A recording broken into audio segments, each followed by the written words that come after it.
Good morning, good evening, and good afternoon. Whenever you happen to be listening to the sermon, I hope and pray that is a blessing unto your life to open the Word of God and to be transformed by the renewal of our minds. Let us pray. Holy Father, we are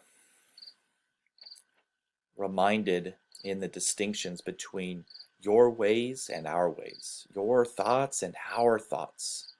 So let the meditations of our hearts and words of our mouth be appealing to you, our Lord, our rock, our Redeemer. In Jesus' name I pray. Amen. Words. Words have power.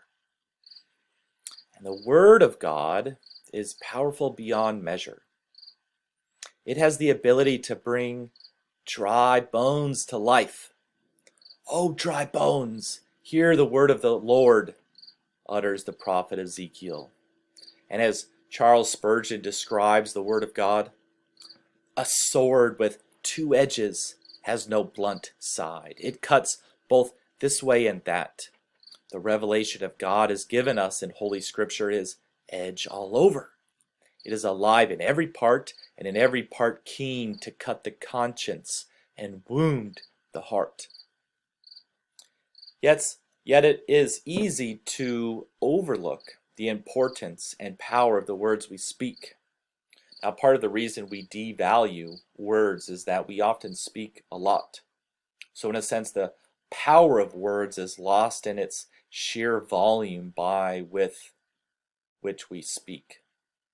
Now, throughout any typical day, we speak to friends and family, coworkers and clients, and the rest of the world through various social media channels. Talk, talk, talk, and we talk some more.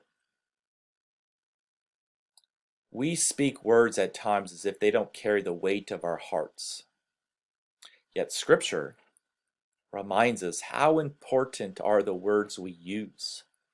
Words can light fires in the mind, and words can bring tears from the hardest hearts.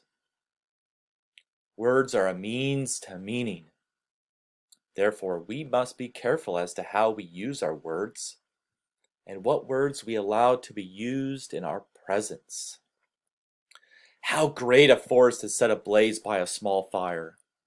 And the tongue is a fire. The tongue is placed among our members as a world of iniquity. It stains the whole body, sets on fire the cycle of nature, and is itself set on fire by hell.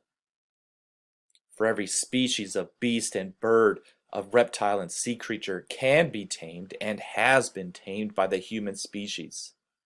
Yet no one could tame the tongue, a restless evil, full of deadly poison. With it we bless the Lord and Father, and with it we curse those who are made in the likeness of God. From the same mouth come blessing and cursing. My brothers and sisters, this ought not to be so. That's James chapter 3, verses 5 through 10. Now, shifting gears, people draw lines of distinction all over the place. These lines separate this from that. The point being that you may proceed from where you stand, but cross this line and the rules change. Identities change. Now, there's a plethora of examples that we can use to illustrate this point. We see this in political party lines. We see this in the ever-growing world of political correctness. And more broadly speaking, we see this with every ideology or religious worldview that has ever existed or will ever exist. These boundaries mark and set limits where one idea begins and another ends.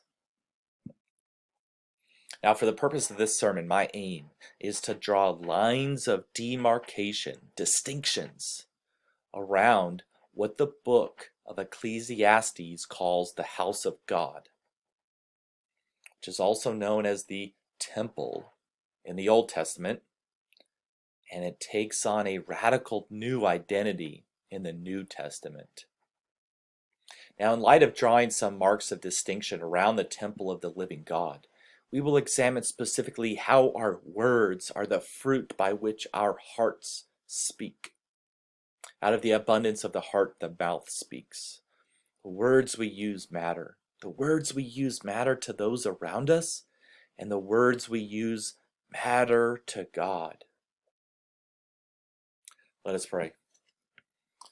Holy and merciful Father, we're being confronted with the sharpness and truth of Scripture, confronting the very nature by which our hearts speak and utter words. And let us be people who humble ourselves before your word, and give us ears to hear your voice, Father, repentant hearts to respond in faithfulness, Father. In Jesus' name we pray. Amen. Turn with me now to Ecclesiastes chapter 5. As it is written, guard your steps when you go to the house of God. To draw near to listen is better than sacrifice offered by fools, for they do not know how to keep from doing evil. Never be rash with your mouth, nor let your heart be quick to utter a word before God. For God is in heaven, and you upon earth. Therefore let your words be few. Now this is not the time or place to dive into all the specifics related to the book of Ecclesiastes. Now the truth of the matter is that Ecclesiastes is shrouded behind divine mystery. Unfortunately, very few people incorporate it into their perspective of the Bible as a whole, because its teachings are, as some would describe, as deeply cynical. Vanity of vanities, all is vanity. I say unfortunately because within the wise words from Koheleth, or as most English translations describe him as simply teacher or preacher, we discover words of meaning that most people think, but few people say. Now, as Ken Durham writes, it seems that in the infinite wisdom and grace of God, it was ordained that Holy Scripture should give expression not only to our highest aspirations and deepest affections, but to our most intense experiences of frustration and failure as well. Now, so while I would love to take the time and walk through this wonderfully complex book of Hebrew wisdom, for now we're going to focus our intentions on the aspect of speaking in the house of God. And that is not to dismiss the potential you all have to open the book of Ecclesiastes on your own and to be transformed by the renewal of your minds. Let's go back to those two verses with greater intentionality. Its opening lines. Guard your steps when you go to the house of God. What does that mean? Well, for starters, we want to literally watch where we are walking so as to ensure we don't stumble over ourselves or into an area that's not allowed. This is kind of a general statement of guidance as if spoken to a child. Watch your step, little one. Yet there is more to this simple statement. Walking into this temple of God in the Old Testament was nothing like walking into this very building or wherever you happen to be watching this from. It was nothing like walking into that building as it was into the temple. For starters, no foreigner was allowed anywhere near the temple. So if you're a Gentile sinner, sorry, not sorry, you best be going along. Can you see a line of distinction being drawn? If you're not one of us, the nation of Israel, then you're not allowed. Now at the time, of course, this was not a sin, but ordained by God for the nation of Israel to be distinctly different from the surrounding nations. Now, there are the purification rituals, which were extensive, and this is not the place either to get into the specifics, but needless to say, the process of cleansing oneself was extensive. Personal hygiene and cleanliness was a must. If you were sick, there was no entrance. Even if you came in close contact with a sick person, you also now would be considered defiled and not allowed to enter. Certain foods were strictly forbidden to be eaten on the grounds of their own uncleanliness, which in turn caused a person to be unclean, defiled, and not allowed entrance. I think you get the point. Guard your steps was more than making sure you entered the right door, or, as we're all too familiar with now, putting on your mask.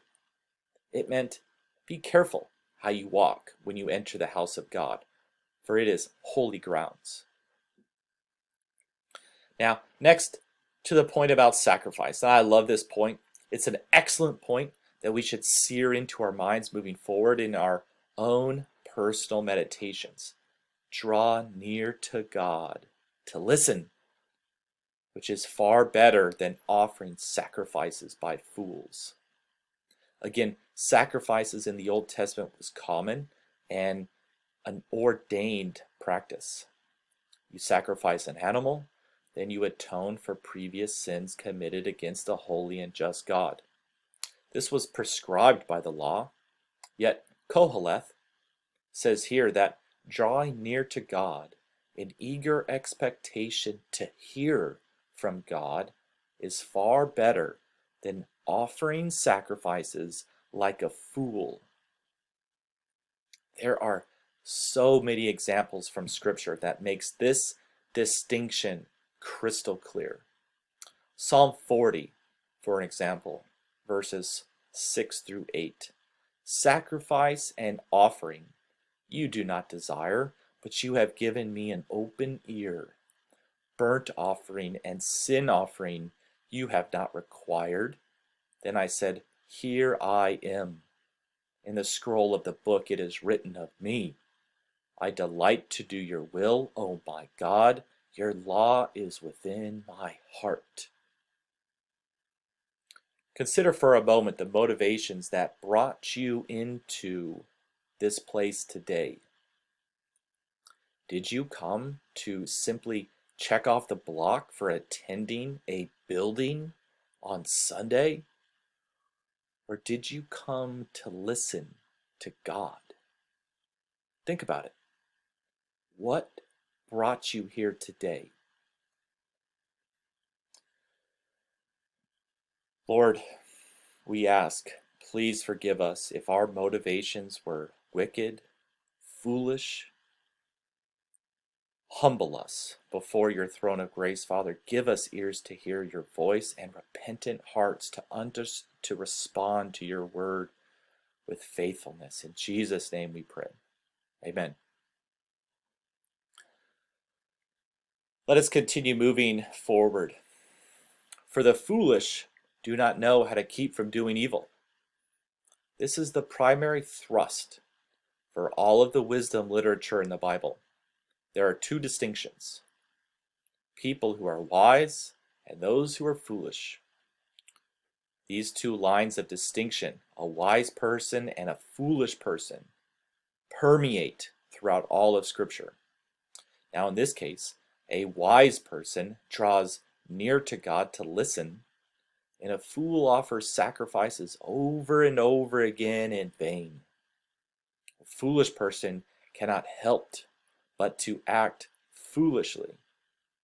But on the other hand, a wise person has the potential to act wisely. Never be rash with your mouth, nor let your heart be quick to utter a word before God. For God is in heaven, and you upon earth. Therefore let your words be few. Now that same distinction of a wise or foolish person is drawn further now to include the words we use to speak. Now this is frightening. Now if you recall Jesus' words, I tell you, on the day of judgment, you will have to give an account for every careless word you utter. For by your words you will be justified, and by your words you will be condemned. It's Matthew 12:36 through 37. Preparing for this sermon, I caught myself paying closer and closer attention to the words I was using.